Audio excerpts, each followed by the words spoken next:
¿Qué tal? Bienvenidos a la segunda clase sobre el libro de Josué. Bienvenidos también a los que nos están mirando a través del internet. La clase pasada fue la primera del libro de Josué y nos metimos un poquitito en dos o tres aspectos de quién era Josué, de dónde había salido, cómo Josué se había acercado a Moisés y había aprendido con Moisés durante casi 50 años de su vida, de la vida de Josué, había estado al lado de Moisés. Habíamos dicho en la clase pasada que Aarón era el hombre de confianza de Moisés en todo lo relativo al culto. Era el sacerdote y además era el portavoz de Moisés, porque recordemos que Moisés era medio tartamudo y que Aarón era un gran expositor. Entonces Dios hablaba con Moisés y Moisés le decía a Aarón lo que le tenía que decir al pueblo de parte de Dios. Aarón era hermano carnal de Moisés.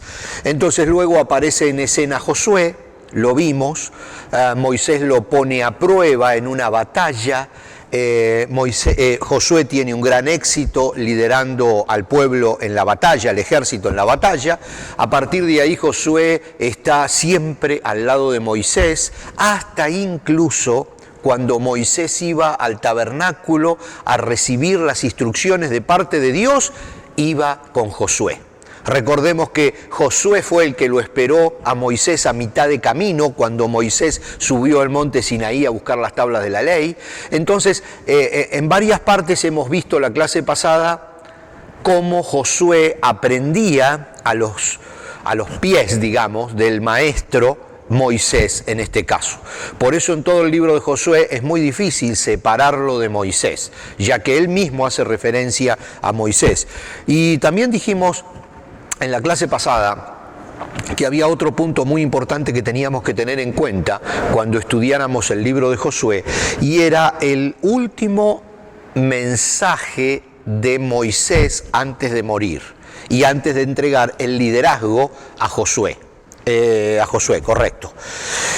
Moisés dice en ese último mensaje, antes de morir a los 120 años de edad, y está bien clarito, le dice al pueblo de parte de Dios: quiero que ustedes siempre recuerden, le dice Moisés al pueblo, que hoy ustedes están cruzando a la tierra de Canaán y ustedes van a ser mis instrumentos, o sea, los instrumentos de Dios, o sea, el pueblo de Israel es un instrumento de Dios para castigar a los pueblos que están del otro lado del Jordán, porque los pueblos del otro lado del Jordán se habían degenerado hasta el extremo. Incluso hace referencia de que sacrificaban a sus propios hijos para alabar a sus dioses, y había una perversión total en las tierras que estaban del otro lado del Jordán, en Canaán.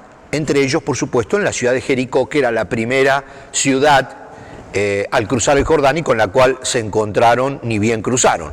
Entonces tenemos que recordar cada vez que estudiemos el libro de Josué, y esto es lo importante, que cuando Dios manda a prácticamente destruir todo un pueblo, está castigando a ese pueblo. Incluso usa una palabra que a mí me llamó mucho la atención, que dice: la tierra de Canaán está vomitando a sus habitantes por la perversión de sus habitantes. Entonces Moisés le dice al pueblo de parte de Dios: no vayan a pensar que ustedes entran y van a poseer la tierra de Canaán porque ustedes son buenos, o porque ustedes son justos, o porque ustedes se lo merecen. Ustedes están cruzando a la tierra de Canaán y ustedes van a tomar la tierra de Canaán porque yo los estoy usando a ustedes para castigar a los habitantes de la tierra de Canaán, y además porque le prometí esa tierra a Abraham. Entonces Dios aclara muy bien este punto. Decíamos la clase pasada que cada vez que nosotros ahora estudiemos cómo Dios le ordena a Josué que destruya toda una ciudad, pensemos en Sodoma y Gomorra. Sodoma y Gomorra alcanzó tal nivel de perversión que Dios mandó fuego del cielo y las destruyó completamente. Esto mismo está pasando con la tierra de Canaán. Dios está enviando al pueblo de Israel y arrasando con todos los habitantes, porque los habitantes habían entrado en tal perversión que no podían quedar allí porque definitivamente iban a contaminar al pueblo del Señor. Así que bueno, salimos de esa primer clase de Josué y hoy entramos a la segunda, donde ya vamos a tocar dos temas importantes. El primero es literalmente el cruce del río Jordán. El cruce del río Jordán, vamos a ver que apenas Josué, decíamos que hay un pasaje muy conocido, Josué 1:9, que dice, mira que te mando que te esfuerces y seas valiente, no temas ni desmayes. Hasta ahí conocemos de Josué normalmente. Ahora vamos a ir desde el 10 en adelante. O sea, hasta el 9 conocemos, bueno, vamos a ir desde Josué 1:10 en adelante. Y el primer versículo que leemos, el 10 y el 11, que ustedes lo tienen en la pantalla, dice, luego Josué les dio la siguiente orden a los jefes de Israel. Vayan por el campamento y díganle al pueblo que preparen sus provisiones. En 3 días cruzarán el río Jordán y tomarán posesión de la tierra que el Señor su Dios les da.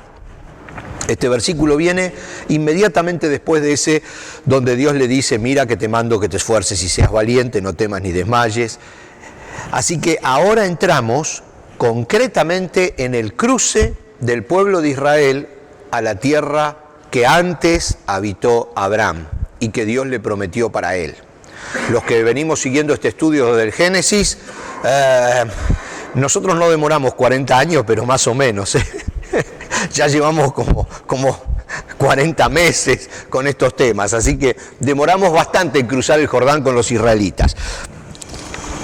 Y el segundo tema que vamos a ver hoy es un tema bastante raro en la Biblia, es un tema que muy controversial, es un tema complicado, es el tema de Rahab.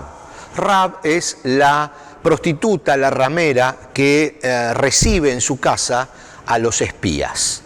Esta vez los espías fueron mandados por Josué y aunque uno siempre se acuerda de los 12 espías que mandó Moisés a recorrer la tierra y que vinieron con la mala información, salvo Josué y Caleb, ahora el que envía a los espías es Josué. Josué manda a los espías, 2, a visitar solamente la ciudad de Jericó, para ver detalles acerca de cómo están las puertas y cómo están las murallas.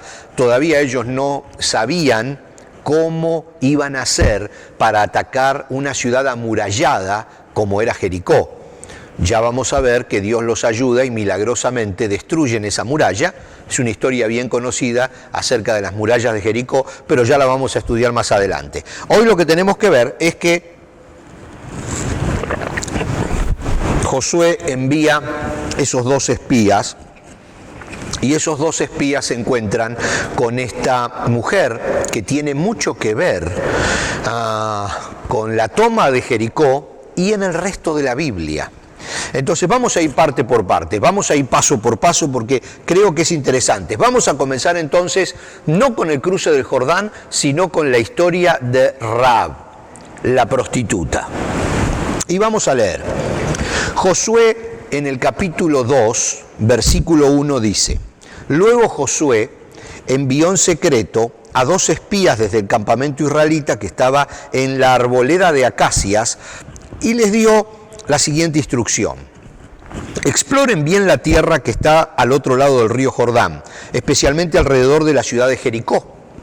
Entonces los 2 hombres salieron y llegaron a la casa de una prostituta llamada Rahab y pasaron allí la noche. Este es un tema interesante. La Biblia no aclara mucho de dónde sale esta mujer, pero, no sé, a mí leyéndolo me da a entender que estos 2 espías ya la conocían. Y recuerdo el último consejo de Balaam a los reyes de esa zona, que les decía, porque estaban todos agrupados, no eran los reyes de Moab, sino varios reyes juntos, y el consejo de Balaam era que todas las prostitutas de la ciudad se infiltraran en el campamento de Israel para pervertir al ejército. Y Balaam le dice a los reyes, si ustedes envían las mujeres y pervierten al ejército, eso va a debilitar al ejército, porque Dios, el Dios de Israel, es muy celoso de esas cosas, y cuando las mujeres prostitutas lleguen con los soldados, Dios se va a enojar con los soldados. Por supuesto, el consejo fue bien aceptado por los reyes y enviaron a las prostitutas y tuvieron éxito. De hecho, murieron cerca de 25.000 soldados por ese ataque, por decirlo así, de las prostitutas, porque se infiltraron en el pueblo de Israel y causaron tal problema que miles de personas tuvieron que ser castigadas, y en una confusa historia también la Biblia aclara que murieron cerca de 25.000 personas por el castigo de Dios, por un lado mal consejo de Balaam, pero por el otro lado buen consejo, porque estaban en guerra. Pero el asunto aquí era que me parece a mí que estos dos espías conocían ya a esta mujer, Rahab, y por eso se dirigieron directamente a su casa. No da muchas explicaciones de por qué dos espías que los manda a recorrer la ciudad para investigar los lados débiles de una muralla y los lugares por donde el ejército puede entrar, lo primero que hace se van a hospedar en la casa de una prostituta.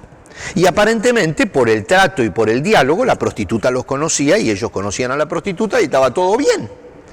Entonces, esto es interesante tenerlo en cuenta, porque es muy probable que haya un conocimiento bastante profundo de esta mujer llamada Rahab, de lo que era el pueblo de Israel, de lo que era el Dios de Israel y de lo que estaba sucediendo con el pueblo de Israel y cómo estaba avanzando y tomando a medida que avanzaba todos los territorios a los cuales llegaba.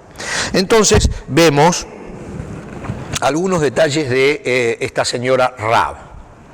En hebreo, esta palabra Rahab es el nombre de un monstruo mítico marino en la literatura hebrea antigua, que representa el caos, la crisis, el problema, la confusión. Caos es un sinónimo de, podríamos decir, de confusión. Entonces la palabra Rahab significa básicamente confusión y es una especie de monstruo marino. Pero fíjense qué detalle, el libro de Isaías menciona esta palabra Rahab y dice en el capítulo 30, versículo 7, y esta es la Nueva Traducción Viviente, que es una traducción más actual, dice: las promesas de Egipto no sirven para nada, por lo tanto la llamaré Rahab.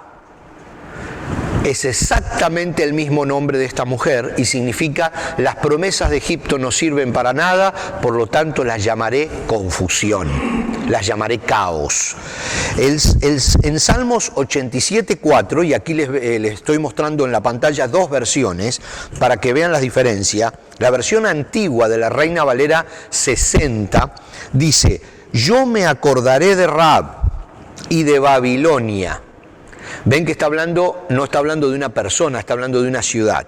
Entre los que me conocen, he aquí Filistea y Tiro con Etiopía, etc. Sigue el pasaje. Pero si leemos ese mismo pasaje que acabamos de leer en Reina Valera 60, traducción del 60, lo leemos en la Nueva Traducción Viviente, ya no aparece la palabra Rahab, aparece la palabra Egipto. Dice: incluiré a Egipto y a Babilonia entre los que me conocen.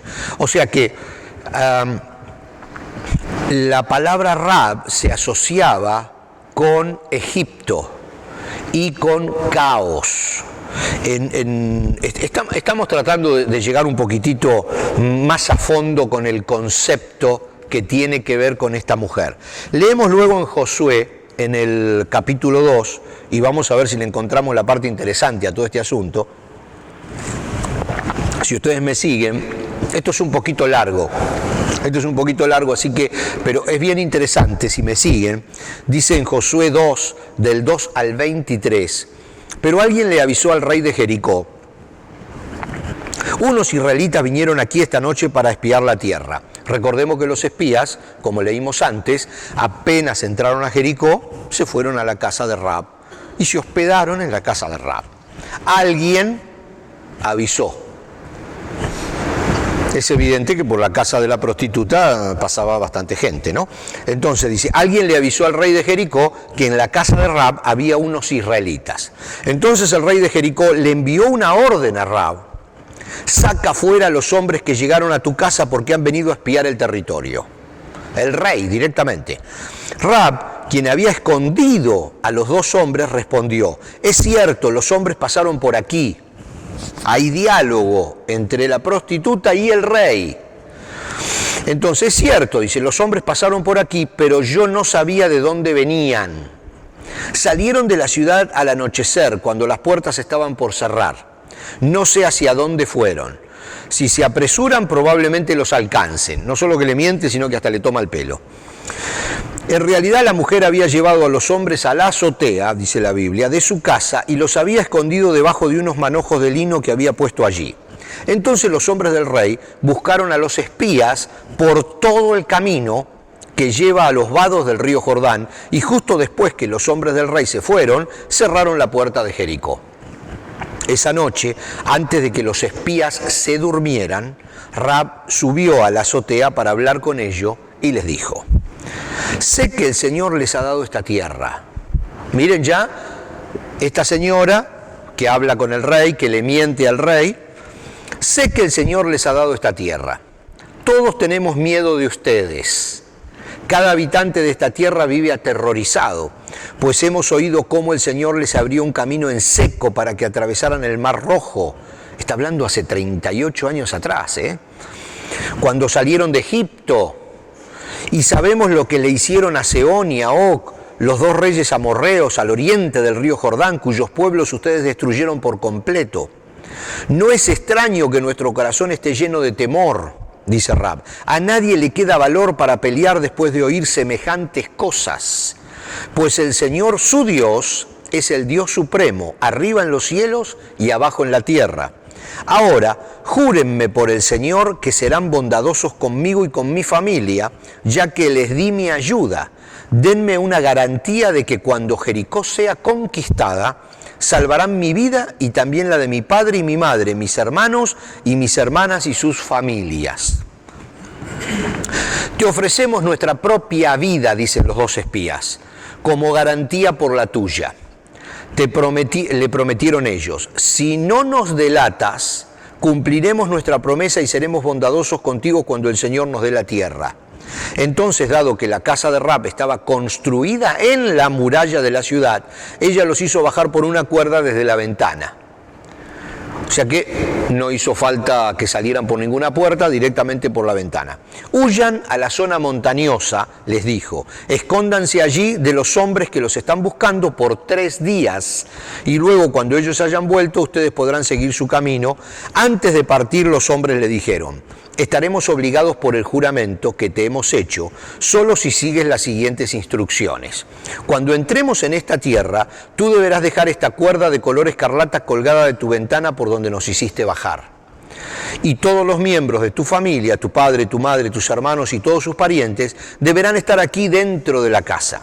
Si salen a la calle y los matan, no será nuestra culpa. Pero si alguien les pone la mano encima a los que estén dentro de esta casa, nos haremos responsables de su muerte.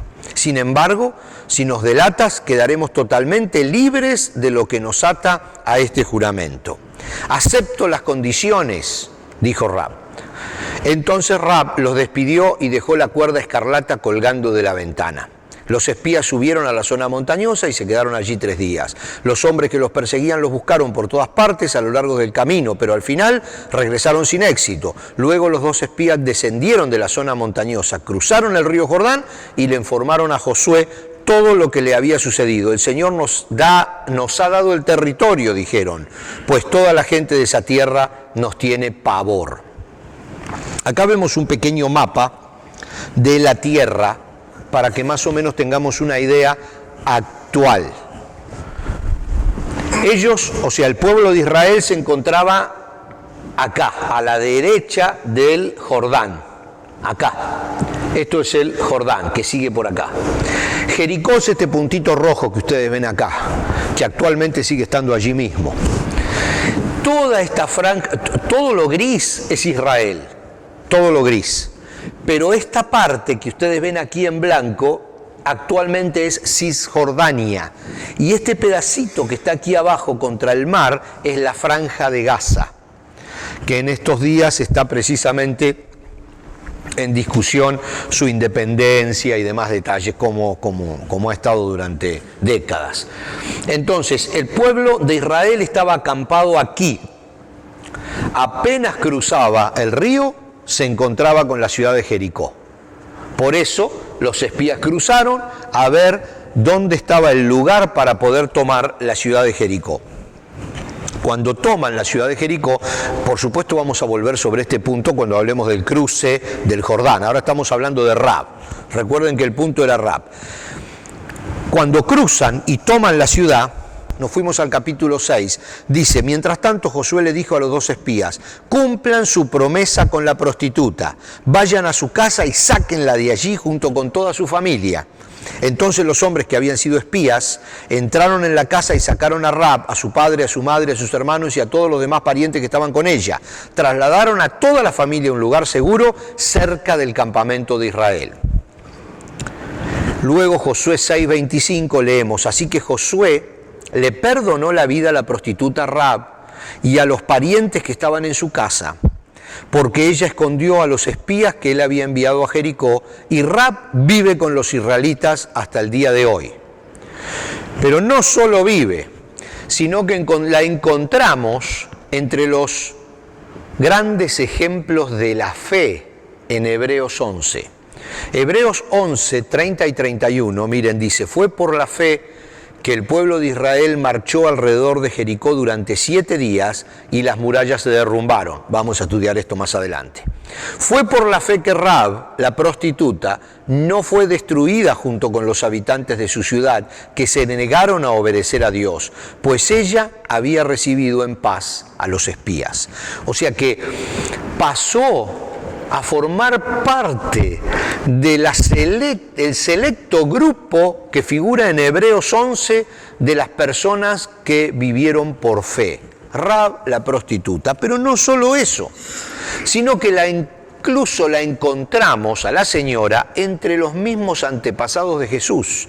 Fíjense en Mateo 1, del 1 al 6, está el registro de los antepasados de Jesús.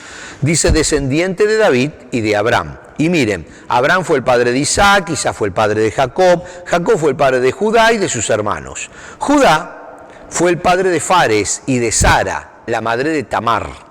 Fares fue el padre de Esrom, Esrom fue el padre de Ram, Ram fue el padre de Aminadab y Aminadab fue el padre de Naasón. Naasón fue el padre de Salmón. Acá vamos a hacer un punto. Salmón fue el padre de Boz. Ya empiezan a sonar un poquito más familiares los nombres, ¿no? Y la esposa de Boz fue Rahab. O sea que esta señora se quedó en el pueblo de Israel y se casó con Boz. Y Boz fue el padre de Obed. Y su madre fue Ruth. Obed fue el padre de Isaí. E Isaí fue el padre del rey David. Así que fíjense cómo esta señora llega a involucrarse dentro del pueblo de Israel con toda su familia, que hasta figura en la genealogía de Jesús, porque Jesús desciende del rey David. Así que por eso la Biblia no nos da muchos más datos acerca de esta mujer, pero la tenemos que tener presente porque fue la persona que salvó a los espías y que recibió el perdón del pueblo de Israel y que la involucraron dentro del pueblo de Israel hasta el punto que forma parte de la misma genealogía de Jesús. Y entonces vamos a pasar al punto número 2 porque si no se nos va la mañana y se nos va la clase, y es los israelitas cruzan el Jordán y lo vamos a ver el cruce en 5 pasos. Espero que lo podamos ver todo. Si no, vamos a volver a repetir los 5 pasos en la próxima clase, pero vamos a ver, porque son interesantes. El primer paso, dice Josué en el capítulo 3, versículo 1 y 2, dice que temprano a la mañana, ahora estamos volviendo, estamos regresando otra vez. Un tema era Rahab que la seguimos desde que cuidó a los espías en su casa hasta Hebreos. Pero ahora volvemos otra vez, retrocedemos y nos encontramos con el tema número 2 de esta clase, que es el cruce del río Jordán. Cruce del río Jordán, 5 etapas distintas. Primera etapa: temprano a la mañana siguiente, Josué y todos los israelitas salieron de la arboleda de acacias y llegaron a las orillas del río Jordán. Por fin, después de 40 años, donde acamparon antes de cruzar. 3 días después, los jefes israelitas fueron por el campamento y dijeron al pueblo las siguientes instrucciones: cuando vean a los sacerdotes levitas el arca del pacto del Señor su Dios, llevar el arca del pacto del Señor su Dios, dejen sus puestos y síganlos. Vamos a recordar que el pueblo de Israel se movió detrás del arca siempre. Ustedes recuerdan que cuando estudiamos todo el movimiento del pueblo de Israel, cuando la nube se movía, se salía de arriba del tabernáculo y empezaba a avanzar, los levitas debían desarmar el tabernáculo, tomar el arca y comenzar a seguir a la nube, y el pueblo en orden tenía que seguir detrás de los levitas y detrás del arca y detrás de la nube. Cuando la nube se detenía, los primeros que llegaban eran los levitas con el tabernáculo desarmado. Ponían el arca, armaban el tabernáculo y empezaban a llegar el resto de las familias con sus ejércitos, con sus mujeres, con sus animales, y ya tenían un lugar donde ir acomodándose. Tal familia iba al oriente, tal familia al occidente, tal familia de este lado, y todos rodeaban el arca, rodeaban el tabernáculo.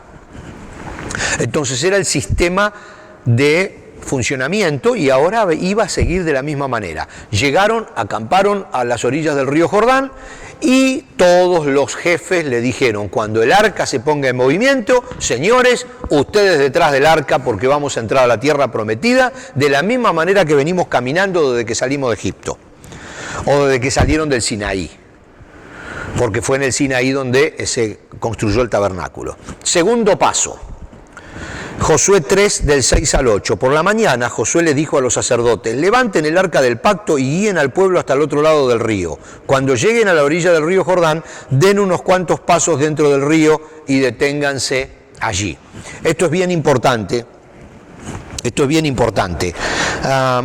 Dios ya había hablado con Josué, ya le había explicado que el pueblo debía avanzar, y él iba a actuar a medida que el pueblo avanzara. Que el pueblo no se quedara sentado esperando los milagros de Dios, que no se quedaran de este lado del río esperando que el río deje de fluir y que se seque la tierra para que ni se embarren los pies. Lo que Dios le había dicho a Josué es que ellos tenían que avanzar aunque el río estuviera corriendo. Y les aclaro que era la época de la cosecha, era la época en que el río estaba bien caudaloso. Sin embargo, Dios le había dicho que los levitas tenían que tomar el arca y empezar a caminar por el río. Se tenían que mojar los pies y meterse con el arca al Jordán. Tercer paso, en el capítulo 3 de Josué. Entonces los israelitas salieron del campamento para cruzar el Jordán, y los sacerdotes que llevaban el arca del pacto iban delante de ellos. Era la temporada de la cosecha y el Jordán desbordaba su cauce. Pero en cuanto los pies de los sacerdotes que llevaban el arca tocaron el agua a la orilla del río, el agua que venía de río arriba dejó de fluir y comenzó a amontonarse a una gran distancia de allí, a la altura de una ciudad llamada Adán, que está cerca de Zaretán, y el agua que estaba río abajo desembocó en el mar Muerto hasta que el lecho del río quedó seco. Después todo el pueblo cruzó cerca de la ciudad de Jericó. Cuando ellos entraron con el arca al río, el río dejó de fluir. Ahora, no fue de la misma manera que cuando Moisés cruzó la primera vez, cuando escapaba de los egipcios, porque aquella vez dice que el mar era como una pared a ambos lados y ellos cruzaron en seco, y cuando cruzaron los carros de los egipcios y los egipcios para atacarlos, el mar se cerró sobre los egipcios. ¿Recuerdan? En este caso simplemente el río dejó de correr. Y ya está, por supuesto, ubicado el lugar exacto donde fue esto, porque las ciudades existen, se encontraron las ruinas. El río dejó de correr, paró su cauce, pero lejos de allí. No al lado de ellos, simplemente se secó el río, porque muy lejos de ellos, aquí a la izquierda, por donde venía el río, dejó de fluir. Y el agua que estaba acá siguió fluyendo y desembocó en el Jordán, en el Mar Muerto. Entonces, ¿qué sucedió? Se secó. O sea, no es que se separaron las aguas, se secó literalmente el río Jordán. Ellos pasaron en seco, pero sobre un río que ya no existía. O sea, se secó, punto. No había agua ni a la derecha ni a la izquierda, estaba seco. Y ellos cruzaron en seco. Y acá tenemos que ver algunos detalles. Cuarto paso, y estamos yendo rápido porque nos quedan unos minutitos nada más. Josué 3, el versículo 17 dice: mientras tanto, los sacerdotes que llevaban el arca del pacto del Señor se quedaron parados en tierra seca en medio del lecho por donde antes corría el río, mientras el pueblo pasaba frente a ellos. Los sacerdotes esperaron allí hasta que toda la nación de Israel terminó de cruzar el Jordán por tierra seca. Ya ustedes se imaginan cuando vieron esto los pobres habitantes de Jericó, ya ahí se estaban empezando a suicidar solos, porque después de eso, digamos que las expectativas de vencer al pueblo de Israel eran mínimas, prácticamente no existían, ¿no? Entonces vamos a ir al quinto paso. Josué en el capítulo 4, los versículos 4 al 11, estos también son largos, dice: entonces Josué convocó a los 12 hombres que había elegido. Dios le había pedido que elija a 12 hombres. Siempre se elegía un hombre representante de cada una de las tribus, recuerden eso. Uno por cada tribu de Israel, bueno, acá lo decía. Les dijo: vayan a la mitad del Jordán, frente al arca del Señor su Dios. Cada uno de ustedes debe tomar una piedra y cargarla al hombro. Serán 12 piedras en total, una por cada tribu de Israel. Las usaremos para levantar un monumento conmemorativo.